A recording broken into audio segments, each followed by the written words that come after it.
జాలం వెను తిరిగి వస్తుంది కాలం రేపుగా మన పాపగా పుడుతుంది సరికొత్తగా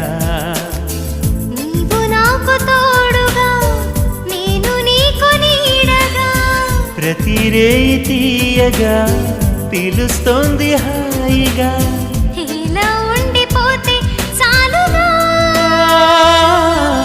నువ్వంటే నాకిష్టమని అన్నది నా ప్రతి శ్వాస నువ్వేలే నా లోకమని అన్నది నా ప్రతి ఆశ నీ నవ్వు